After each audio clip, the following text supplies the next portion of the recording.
menikmati ibadah Jumat Agung ya Tuhan, di mana Engkau mengalami kematian oleh karena penyaliban daripada orang-orang Yahudi.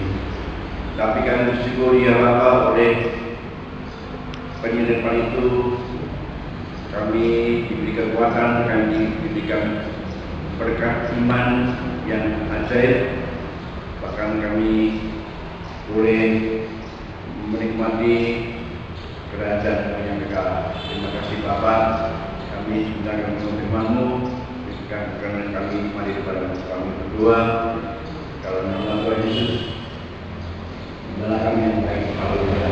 Amin. Kami sudah kembali.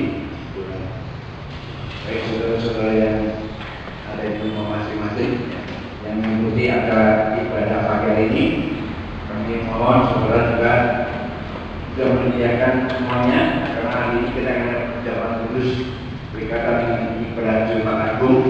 Sebenarnya disediakan roti, beri kawat, ya, mudah, tidak ada nasi kecil, kemudian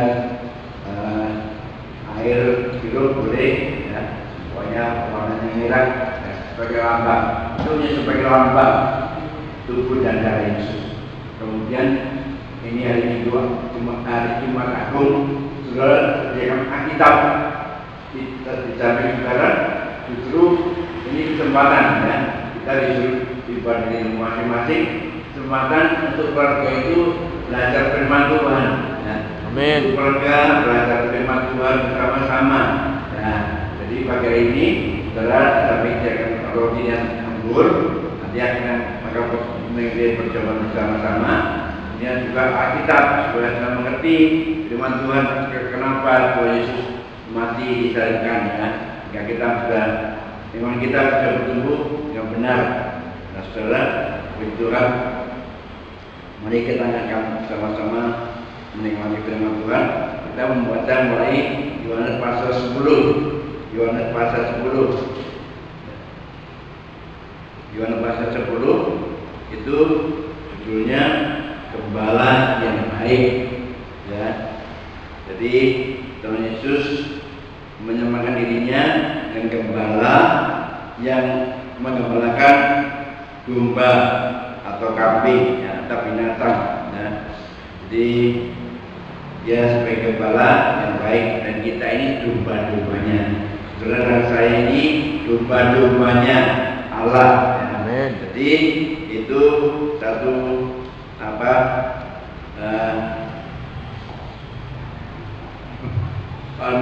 persamaan yang Tuhan berikan dalam situasi kehidupannya sementara ini. Nah, kita sebagai domba-dombanya, ya, sebagai gembala yang baik, itu melindungi, karena domba itu sangat lemah, ya. Dia binatang yang mudah sekali mengalami kecelakaan, mengalami dimakan oleh musuhnya, biasanya dengan harimau atau dengan singa atau dengan binatang-binatang yang lebih kuat, serigala. Nah, mereka sudah diterkam dan dimakan, ya. Sehingga mereka perlu orang yang menggembalakan. Yesus dikatakan gembala yang baik. Nah, saudara, kalau kita baca dalam bahasa Hebrew ini, ya, kita baca mulai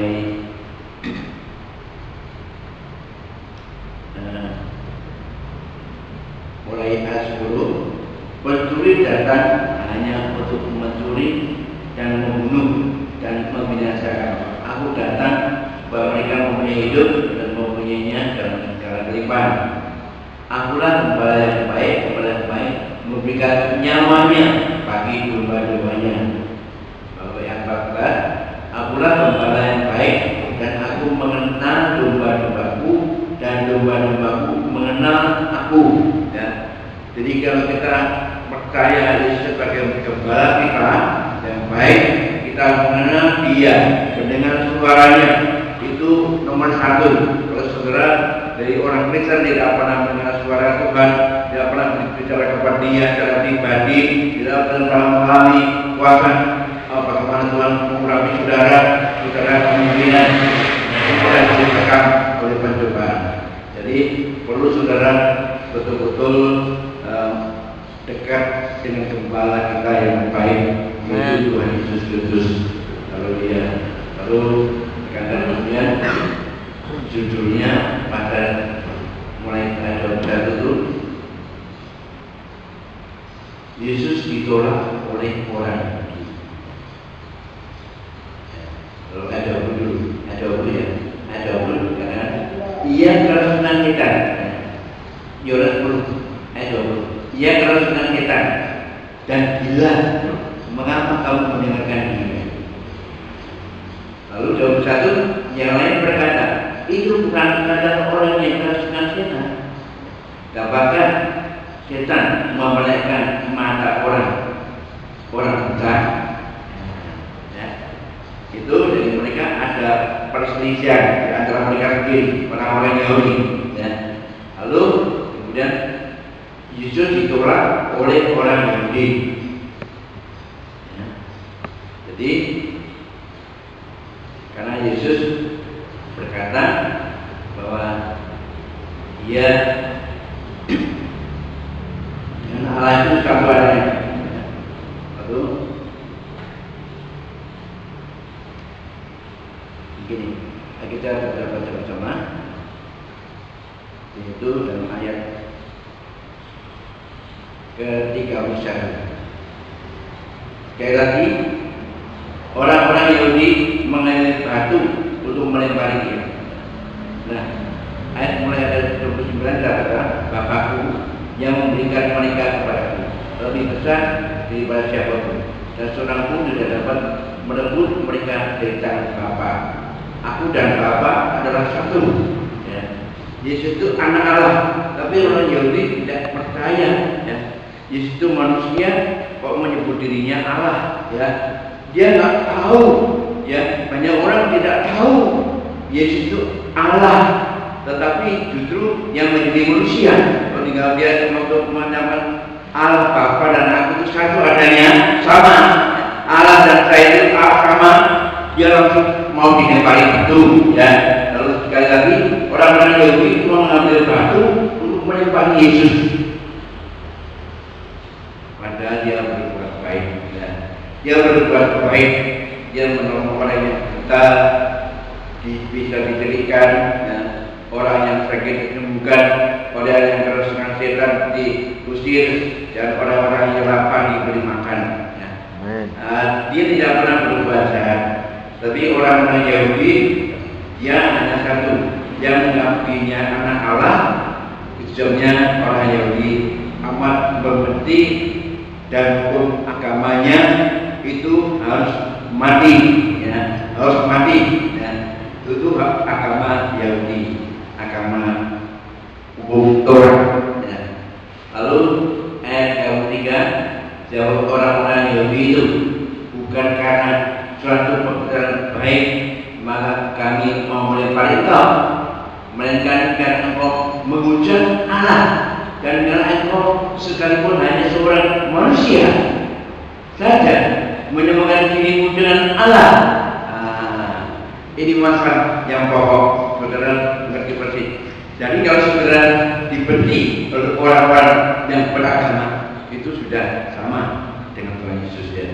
Jadi sama yang dibenci, berarti dia harus mati, dilempari batu.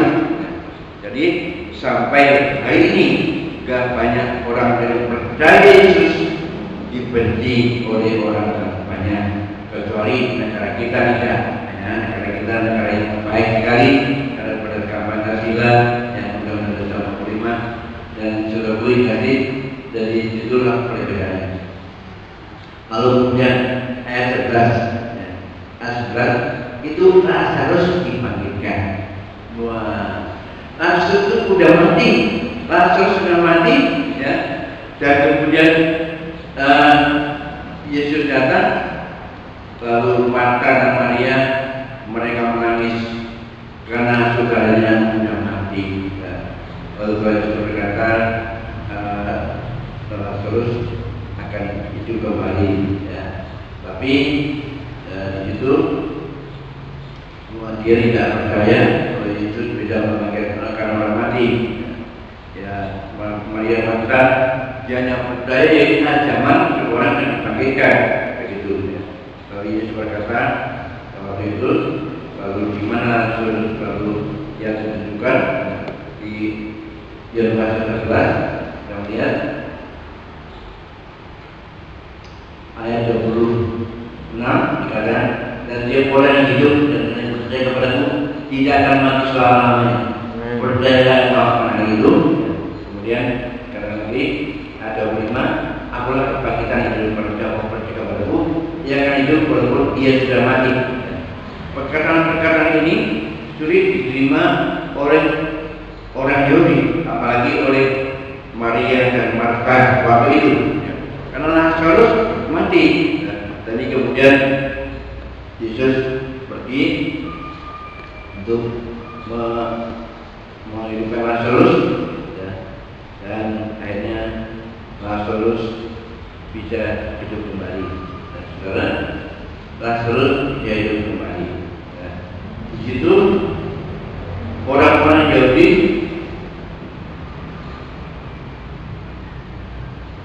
merasa dikalahkan, merasa wah banyak orang mengikuti Yesus karena dia bisa mengangkat orang mati. Kalau kita baca ayat 39 di Yohanes 11 ayat 39 kata Yesus angkat batu ini, maka saudara orang yang meninggal itu berkata kepada Tuhan, ini sudah berbau, sebab sudah 4 hari ia mati.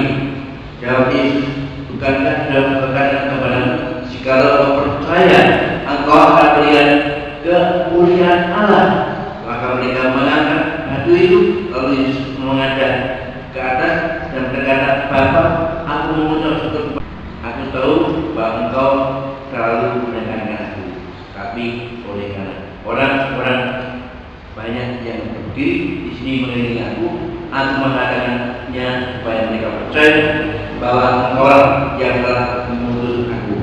Dan sudah berkata demikian, sudah yang bernyari berkeras, Lazarus mendekat keluar. Orang yang telah mati itu datang keluar, kaki dan tangannya masih terikat dengan kain kapan dan mukanya tertutup dengan kain puluh. Kata Yesus kepada mereka, bukakanlah kain-kain itu dan biarkan ia pergi. Nah, Lazarus berbangkit. Justru ayat selanjutnya persepakatan untuk membunuh Yesus. Nah, itu ayat 45. Banyak di antara orang Yahudi yang datang melawan Maria dan yang menyaksikan sendiri apa yang sudah dibuat Yesus, percaya kepadanya. Itu sebagai orang Yahudi, yang melihat Lazarus bangkit, dia percaya betul dia itu selamat. Tapi ada yang pergi kepada orang-orang Farisi dan menceritakan kepada mereka apa yang telah dibuat Yesus itu. Lalu imam-imam kepala dan orang-orang Farisi memanggil mahkamah agama untuk mengumpul dan mereka berkata, apakah yang kita buat, sebab orang itu membuat banyak mukjizat. Haleluya. Justru Yesus banyak membuat mukjizat, justru orang Farisi dan mahkamah ketakutan. Jadi mukjizat itu dari luar biasa. Nah, ayat 28. Apabila kita biarkan dia, maka semua orang akan percaya kepadanya, dan orang-orang Roma akan datang dan akan merampas tempat suci kita serta bangsa kita. Ayat 29. Tapi seorang di antara mereka, yaitu Kayafas, imam besar, pada tahun itu berkata kepada mereka, kamu tidak tahu apa-apa.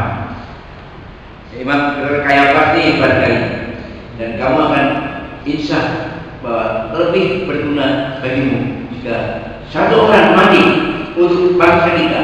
Jadi kepada seluruh bangsa kita ini binasa. Ya. Ayat itu dikatakannya bukan dari dirinya sendiri, tapi sebagai imam besar pada tahun ini yang bernubuat bahwa Yesus akan mati untuk bangsa ini. Ya.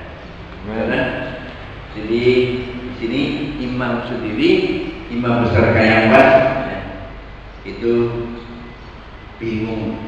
Para orang Israel, para orang Yahudi bingung, mana banyak orang yang percaya kepada Yesus karena mukjizatnya. Pada bingung, lalu dia kata apa?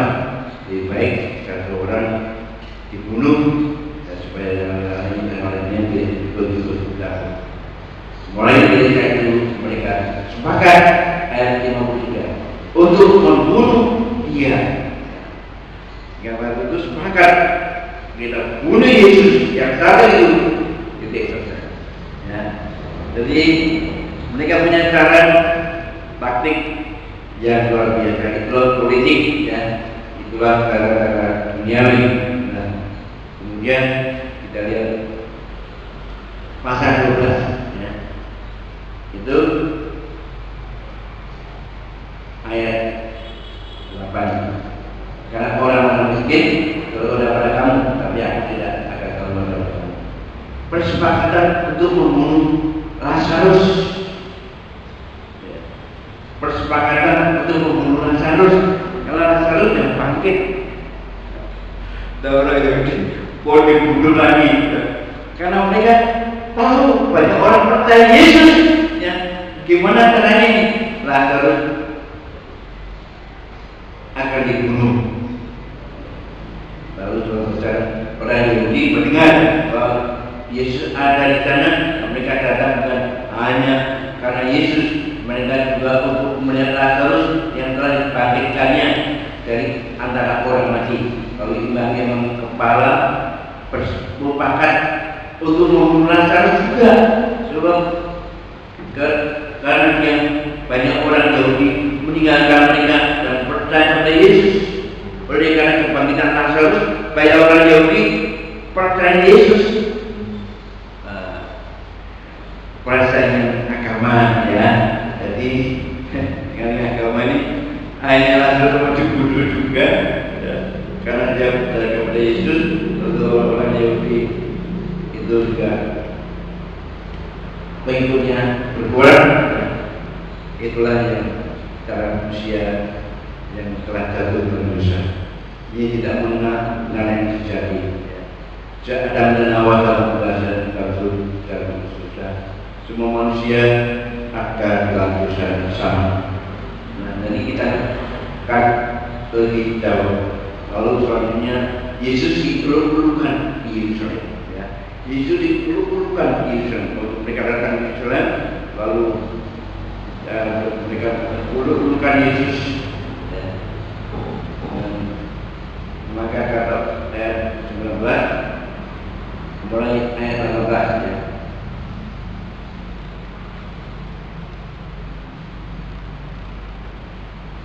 Pasal 12 18. Sebab itu orang banyak itu pergi menyongsong dia, karena mereka mendengar bahwa ia yang membuat mukjizat itu. Karena sering bangkit, orang banyak berbondong-bondong yang melihat Yesus, ingin melihat siapa Yesus. Lalu mereka mengumpulkan Yesus waktu Yesus baru di Yerusalem, ya. Mereka mengantar mau mengambil daun palem, ya. Mereka mau memuliakan nama Yesus. Maka kata orang-orang Farisi kepada yang lain, kamu lihat diri bahwa kamu sama sekali tidak berhasil. Lihatlah seluruh dunia datang mengikuti dia. Orang Farisi gagal karena ternyata seluruh dunia mengikuti Yesus. Jadi kalau banyak orang percaya Yesus, itu orang Farisi sedih hatinya, ya.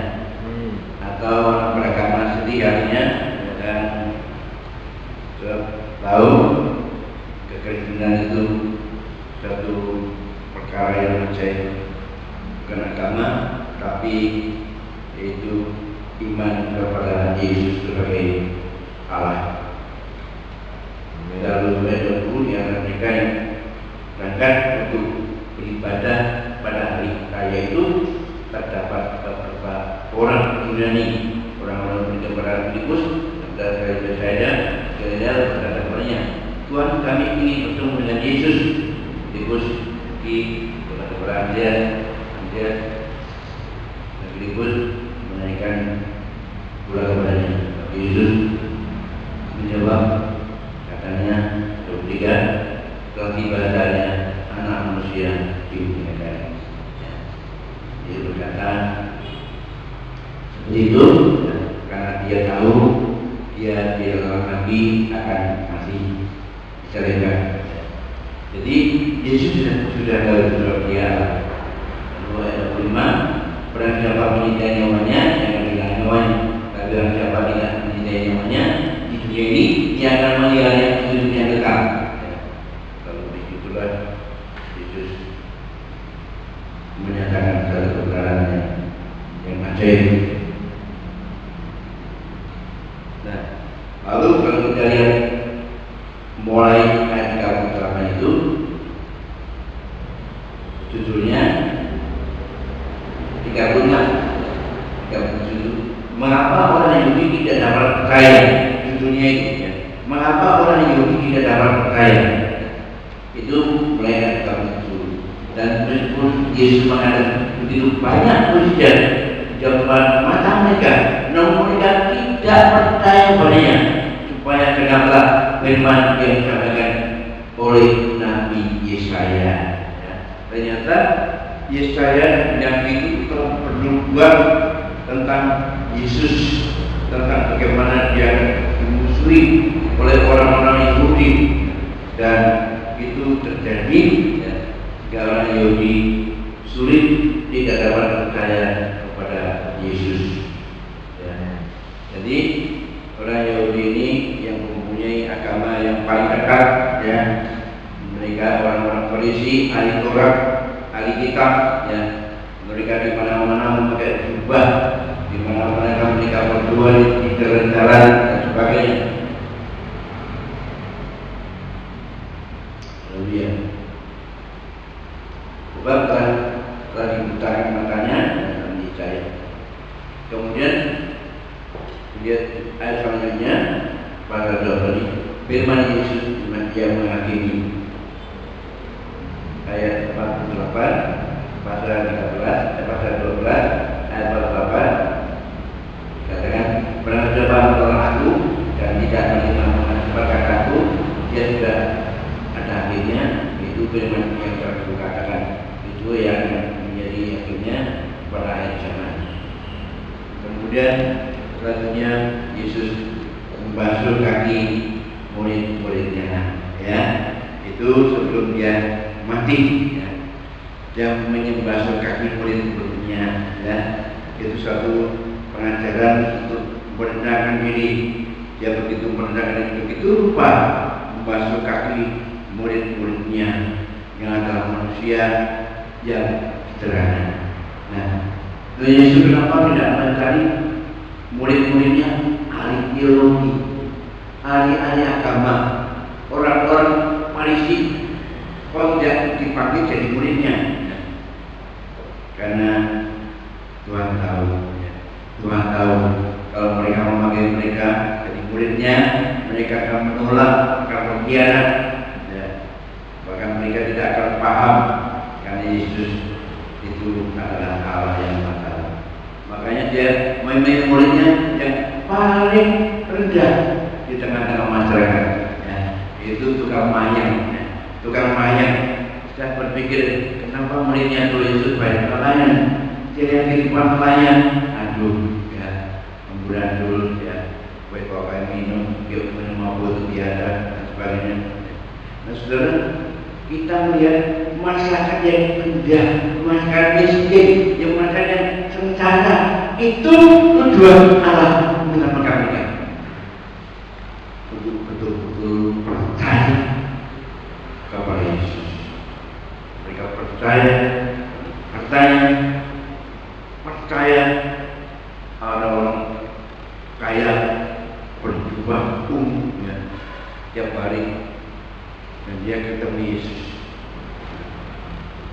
tanya, kurang apa yang aku lakukan? Kamu udah lakukan ini, kurang kasih kamu udah sendiri. Sudah. Sekecil yang udah lakukan hebat. Kamu mau sempurna, baik. Jualan kamu berikan ke orang miskin, kamu ikut aku, kamu dapat kata surga, kamu akan masuk mereka.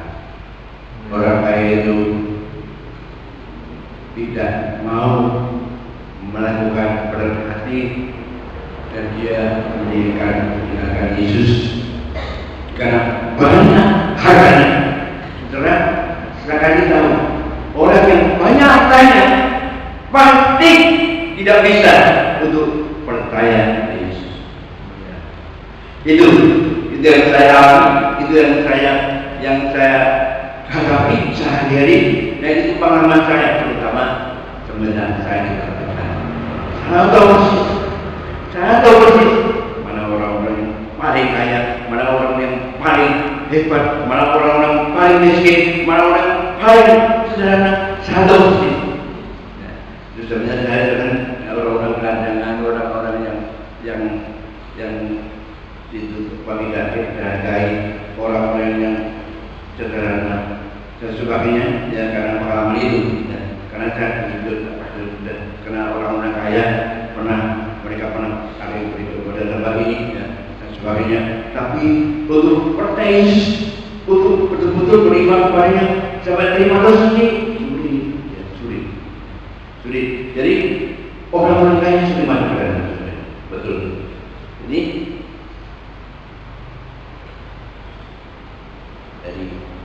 Yesus makin menghasilkan itu. Sebelumnya meninggalkan mereka, meninggalkan dunia ini yang masuk di dunia. Satu kesannya aman menyentuh diri. Lalu Yesus sudah meninggalkan hujan. Kemudian ayat-ayat selanjutnya ada ini Yesus juga meninggalkan Petrus. Kamu yang itu 3 kali, ya. Lalu untuk ayat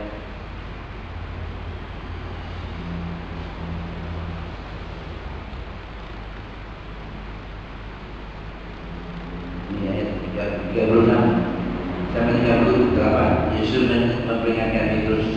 Ya. Simon Petrus berkata kepada Yesus, Tuhan, kemanakah engkau pergi? Jawab Yesus, ke tempat aku pergi kau tidak dapat mengikuti aku sekarang, tapi kelak engkau akan mengejarku. Lalu Petrus berkata, kata itu kepada Tuhan, mengapa aku tidak dapat menuntut sekarang? Aku akan memberikan nyawaku bagi kamu. Wah, biasa. Jawab Yesus, nyawamu akan diberikan bagiku. Sesungguhnya berkata kepadamu, sebelum ayam berkokok menyangka aku 3 kali. Apakah betul Simon Petrus berkata, aku serahkan nyawaku bagi Tuhan? Betul. Dia betul-betul tulus, tidak nuraninya, tapi masih manusia. Selama manusia itu belum menerima Roh Suci, tidak mungkin bisa ikut Tuhan 100%. 50% oke dah, 50%, tapi jangan 100%. Kalau itu 200% maka 80%, 150% boleh, 60% boleh. Nah, saudara, manusia menintai dirinya sendiri daripada menintai Allah. Kalau orang yang percaya itu, kita lihat awal-awal Pentakosta, banyak orang dibunuh, dianiaya, dimakan oleh binatang dan sebagainya. Nah, itu karena Roh Kudus, Roh Allah yang dalam hidup mereka. Jadi orang yang dipenuhi seperti dia akan kuat menanggung segala penderitaan apapun, bahkan sampai nyawanya. Nah, saudara, kemudian berkata pasal 14, rumah Bapa. Ya. Jadi kerjaanmu dari kepadaku berdoa juga kepadaku, dan di rumah Bapakku banyak tempat jika tidak demikian, maka aku mengatakan kepadamu, coba aku pergi ke situ untuk menyediakan tempat bagimu, dan aku akan pergi ke situ dan menyediakan tempat bagimu. Aku akan datang kembali dan akan ke tempatku, pada di tempat di mana aku berada, kamu pun berada, dan di mana aku pergi, kamu tahu jalan itu. Kata Thomas kepadanya, Tuhan, kami tidak tahu kemana aku pergi, jadi bagaimana kami tahu jalan ke situ? Kata Yesus kepadanya, akulah jalan dan kebenaran hidup, tidak ada seorang pun yang datang kepada Bapa kalau tidak melalui aku. Nah, saudara, itu rumah Bapa itu tujuan iman kita, orang yang percaya Yesus. Ya. Kita sudah diberikan rumah di surga. Kalau sudah jadi, Tuhan akan datang menjemput kita, baik kita di mana kita berada di rumah Bapa. Jadi, kalau sudah masih hidup, rumahnya belum jadi. Amin. Ini penting. Kalau sudah nggak percaya itu, sudah malam itu, sudah. Ya. Dunia ini, jadi kebutuhan malamnya itu orang Jepang, orang dunia juga hebat sekali. Ya. Dia membangun beton yang bom tidak bisa hancur. Ya. Dia membangun menara yang tinggi sekali untuk memancar. Ya. Dia ternyata punya teknologi yang luar biasa. Nah, saudara, tetapi Allah itu bagi daripada sekarang. Jadi kalau saudara merindukan mau apa, itu yang mulia, lebih mulia dari apa di dunia. Sebab dunia akan hancur. Nah, itu Tuhan. Ya, Tuhan berkata, akulah jalan dan kebenaran itu. Barang siapa tidak seorang pun dan apa kalau tidak melalui aku.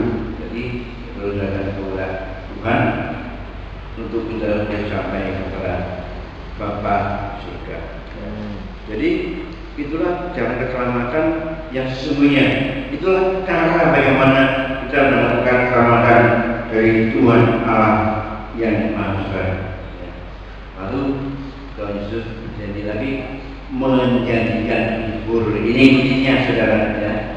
Lalu ayat 16, aku akan minta kepada Bapa, Dia akan memberikan kepadamu seorang penolong yang lain, baik Dia menyertai kamu selama-lamanya. Itu Roh kebenaran. Ya. Jadi kita perlu penolong yang lain karena Yesus tidak ada lagi di dunia, Dia ada di surga. Ya. Kita perlu yang menggantikan Yesus, yaitu Roh Kudus. Saudara tanpa Roh Kudus, saudara tidak mungkin hidup benar. Betul, percaya. Orang mungkin kita benar, ini diblok. Jadi tidak mungkin orang yang menolong.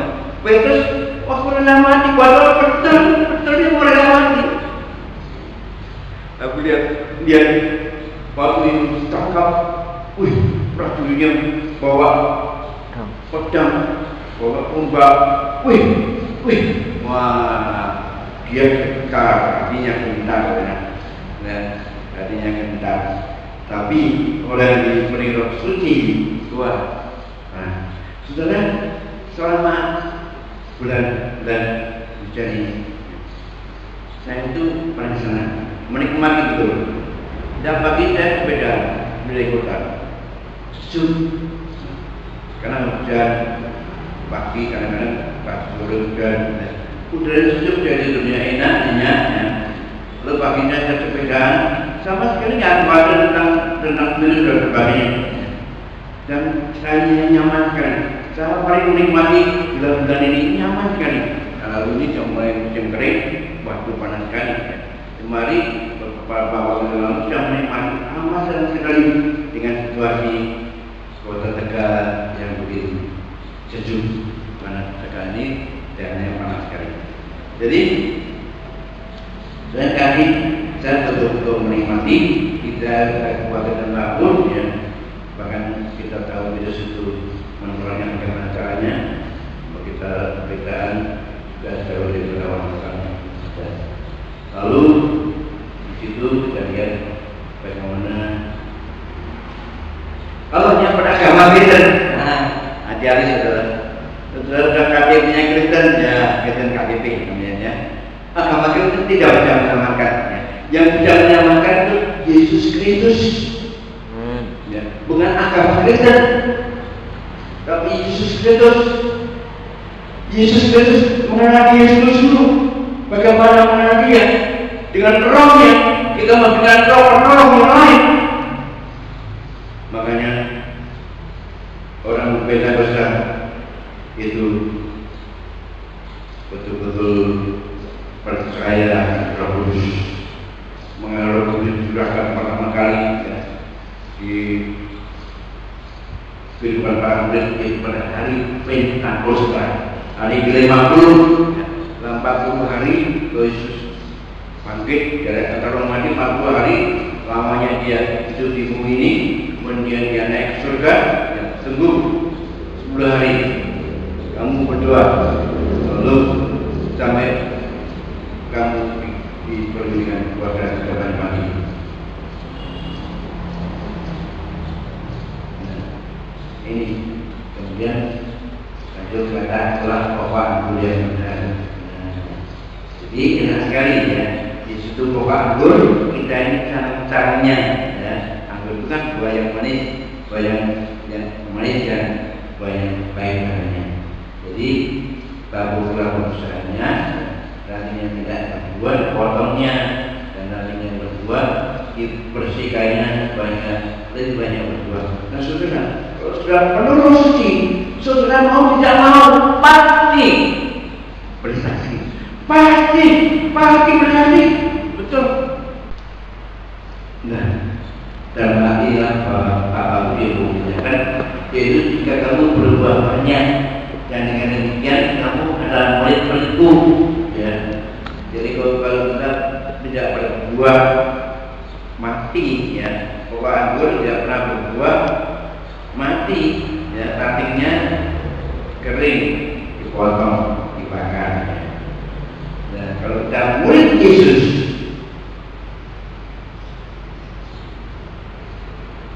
lalu kita seperti Bapak telah mengasihi aku dan juga aku telah mengasihi kamu hingga kasih dulu. Itu ayat 12 pasal 15. Inilah perintahnya, yaitu supaya kamu saling mengasihi seperti aku telah mengasihi kamu.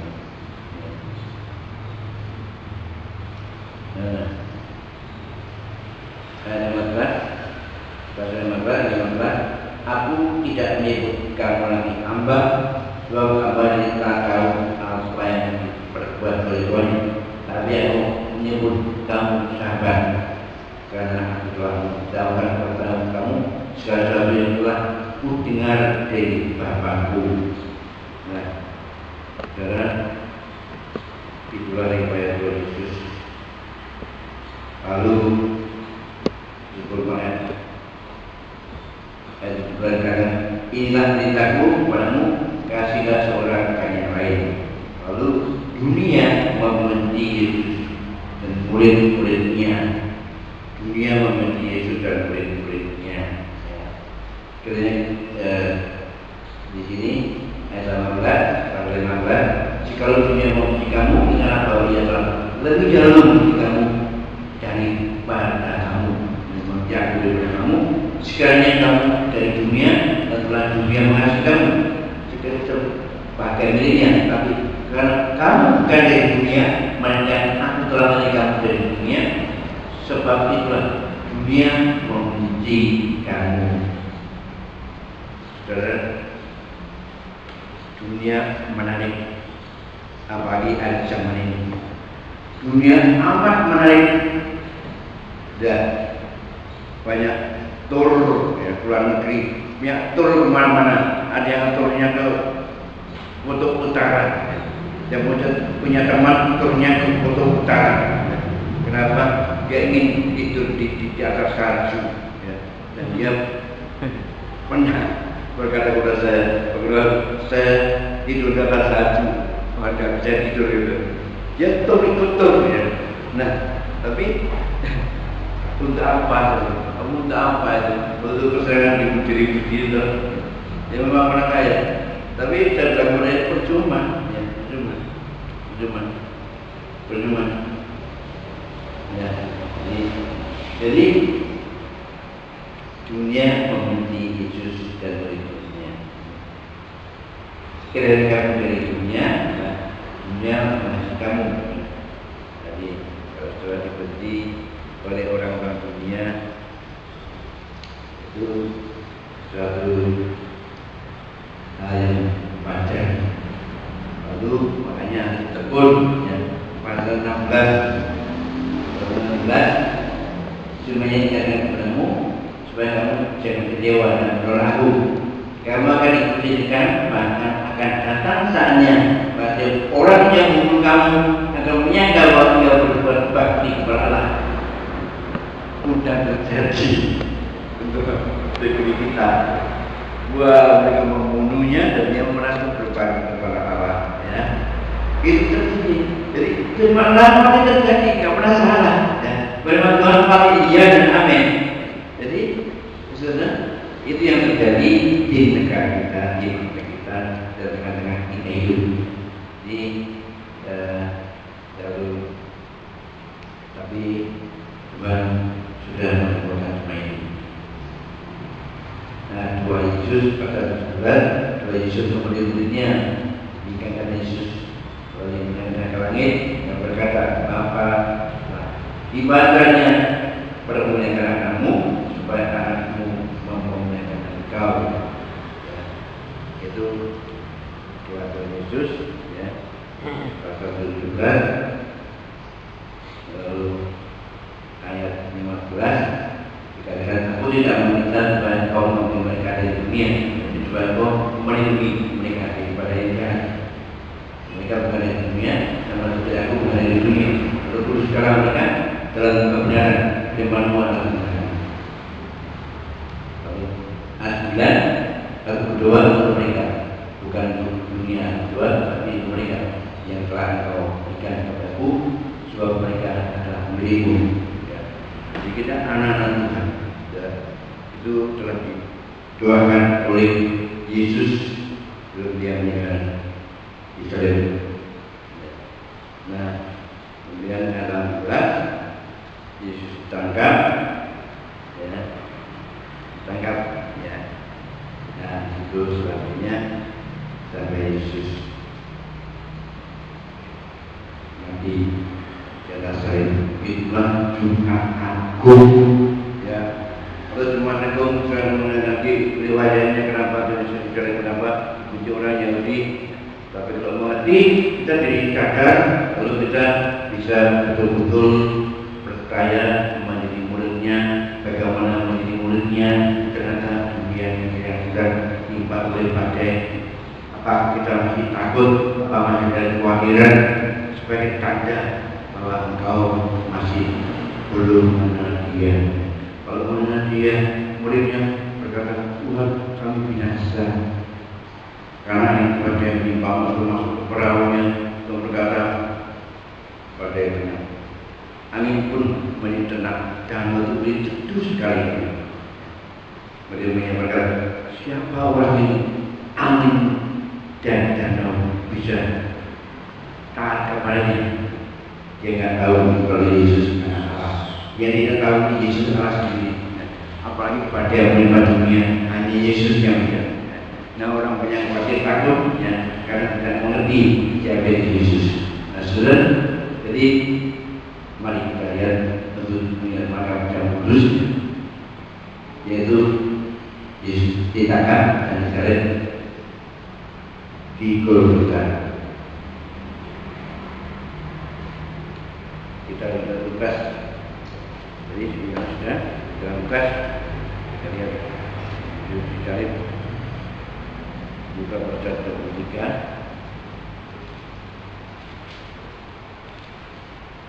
Kita baca 23 ayat 34. Yesus berkata, "Ya Bapa, ampunilah mereka, sebab mereka tidak tahu apa yang mereka berbuat." Mereka membuang budi untuk membagi pakaiannya. Ketika Yesus dikerepkan, dia berkata, "Ya Bapa, ampunilah mereka, karena mereka tidak tahu apa yang mereka berbuat."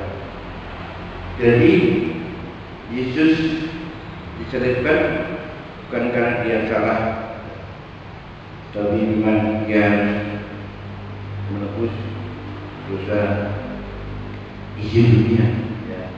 Jadi untuk menggenapi nubuat itu, ya, satu-satunya jalan Allah menjadi manusia untuk menebus dosa manusia. Bahwa 23:44 itu 3 hari sudah kira-kira jam 12 lalu ke 8 mengikuti seluruh daerah itu sampai jam 3. Jadi bumi ikut merasakan duka cita ketika anak Allah disalibkan. Bumi menjadi gelap 3 jam lamanya. Matahari bersinar, tapi bumi menjadi gelap. Ya, tertutup oleh kegelapan. Jadi alam semesta berduka cita karena anak Allah sedang menderita kayu salib sampai dan terpetak, dan akhirnya kita lihat 45 dan matahari yang bersinar dan tampil bait suci terbelah 2. Nah saudara, ini yang paling penting buat teman saudara dan saya. Tampil bait suci terbelah 2, semua orang tidak langsung berhubungan dengan Allah sendiri. Roh Maha Kudus yang dulunya hanya oleh imam besar setahun sekali itu harus suci. Kalau tak suci mati. Ini hari ini kalau saudara mau mengakui Allah, mulai bertobat suci. Tak harus suci satu dengan berbeda dengan tempat. Tak mungkin. Saudara suci, Maha Kudus, baru saudara tidak mendapat masuk dalam kudus. Baru saudara mendapatkan kudus, harus bertobat kudus. Saudara, itu yang penting sekali dan dulu. Hanya pada agama Kristen percuma kalau tidak ada suci tidak benar. Keras, banyak benar. Jadi wilayah bait suci terbelah di dalam kudus langsung bisa masuk. Kalau dulu acara Hawi, kalau ada imam, kalau ada imam agung, kalau ada upacara tertentu, lalu korban dan sebagainya, semua sudah selesai. Sekarang korban Yesus itu tidak ada agamawi lagi, tapi hidup kita langsung kepada Allah, dan itu menjadi sesuatu yang ajaib bagi orang-orangnya, orang-orang pertama.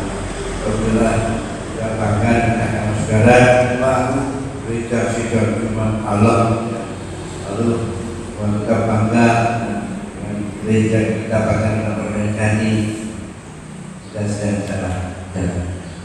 Lalu yang pada 19 ayat 30 yang mewasatkan 19:30 Yesus firman Al-Quran itu berkata, "Ia sudah selesai."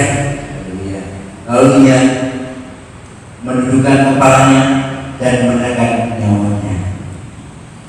Haleluya. Saudara, karena sudah selesai, ya, dan dia menekan nyawanya kepada Bapa surga. Jadi tidak ada sesuatu yang sukar untuk menjadi murid Yesus. Tidak ada sesuatu yang bisa menghalangi lagi, tidak ada tata cara apapun untuk bisa menipu seseorang, karena semuanya telah terbuka dengan gamblang sekali di dalam arah manusia di tengah-tengah dunia ini. Juga Tuhan tahu persis siapa orang-orang yang bisa menjadi muridnya. Sampai yang 12 murid, tapi yang satu mereka berkhianat, yaitu Yudas Iskariot yang Tuhan Yesus. Akhirnya dia dibunuh. Tapi murid-murid yang lain sampai hari ini dan Tuhan menetapkan kita dunia dengan semua pandang muridku. Saudara, seperti seluruh dunia tidak hanya untuk berdiri, tetapi juga untuk itu murid Tuhan Yesus. Saudara, pelanggaran Tuhan mengamankan saudara dan saya. Saudara yang percaya pada Yesus dan memegangkan panggilan Tuhan, saudara mengenai Yesus lebih dalam sampai mengalami betul-betul berjumpa dengan Dia dalam rohnya, dan tentunya saudara kegiatan itu Tesalonika pasal 5 ayat yang 23 mengatakan roh, jiwa dan tubuh. Kita pernah sampaikan itu. Jadi itu roh, jiwa dan tubuh yang utama. Dunia dibalik, dunia yang mengungkapkan tubuh, jiwa dan roh, tapi bagi Tuhan itu terbalik ya. Tapi ini satu dengan kata firman.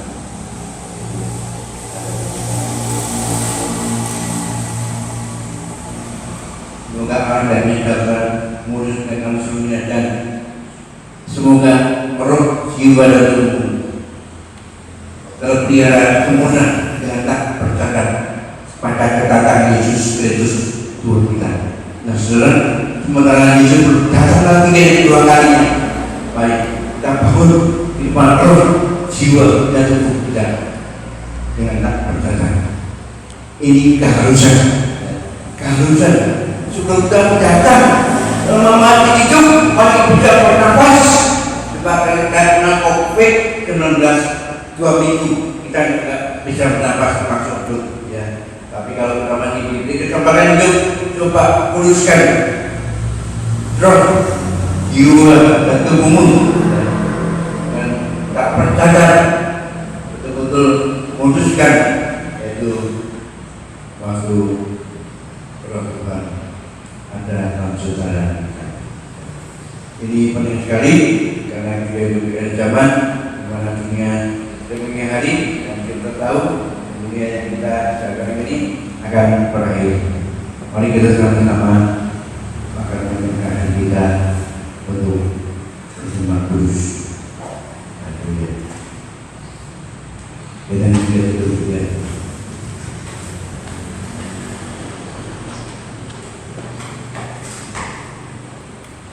Terima kasih.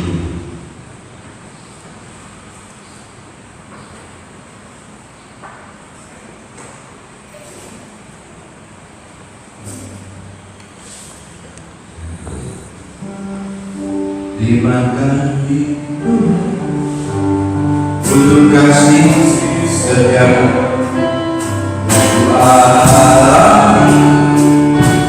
dalam hidup.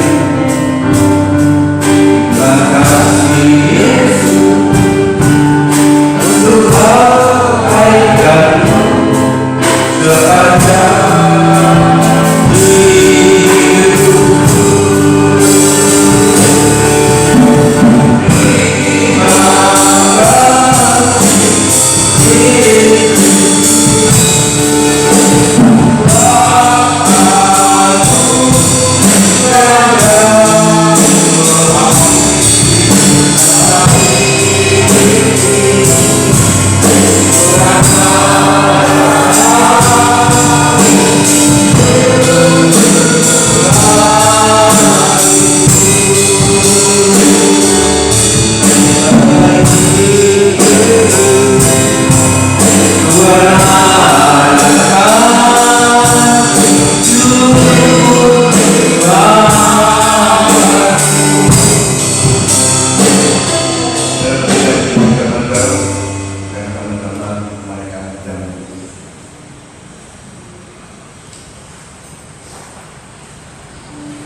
Demikian berkalinya saya bersama.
Sebab apa yang telah kuduskan dalam kamu, laku 5 dari 2, yaitu buat Yesus pada malam waktu ia dikatakan ia dan saya itu yang bersyukur yang mengucapkan dengan berkata, inilah tubuhku diserahkan kepada kamu, perbuatan ini menjadi peringatan akanku.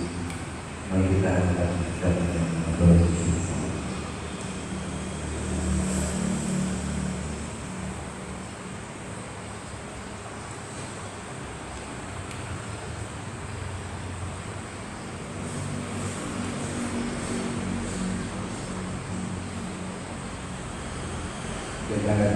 Jabat kami dengan kami. Demikian juga yang mengenai calon mereka. Lalu berkata, calon ini adalah yang baru yang diperkarakan oleh jahatku. Perbuatan ini menjadi sebab setiap kali bertemu menjadi peringatan akanku. Mari kita memberikan kepada Yesus.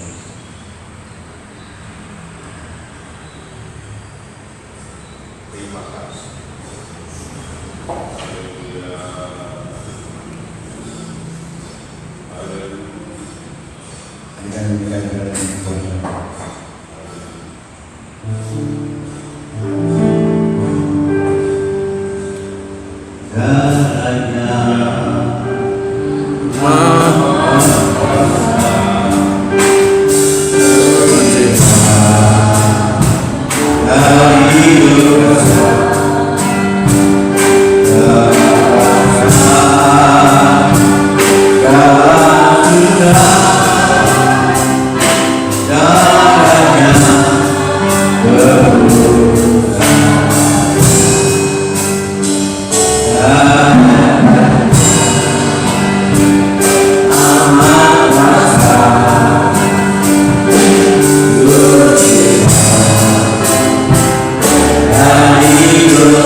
Tuhan saudara, hari ini kita telah sama-sama menaikkan ibadah Jumat Agung. Memang kesempatan ini banyak mengajar firman Tuhan, peristiwa-peristiwa ini akab karena justru negara memberikan kesempatan untuk kita di rumah masing-masing untuk kita belajar bersama-sama untuk mengerti firman Tuhan. Para saudara, kami akan membaca banyak ayat tadi supaya firman Allah lebih mengenai kita semua. Baik, mari kita bersama-sama jangan kemudian kami akan syukur pada kami naikkan syukur padamu, kami naikkan syukur padamu, syukur kasih-Mu yang mulia, kami naikkan syukur padamu.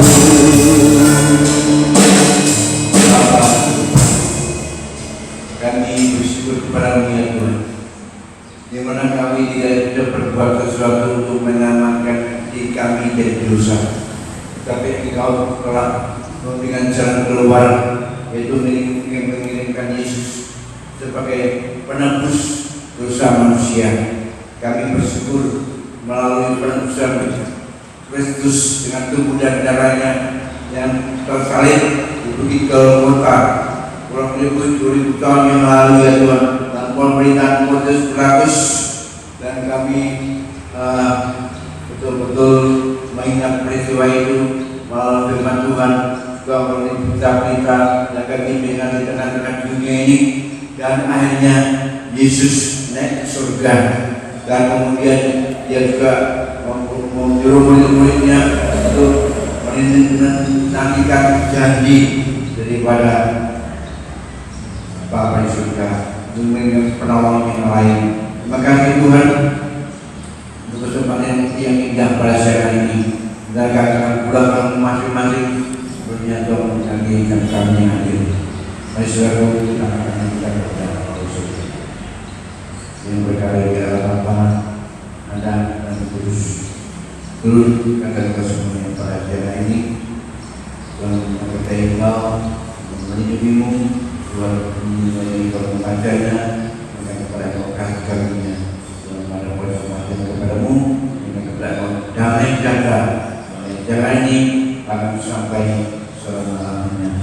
Haleluya, dan berkaya mengenai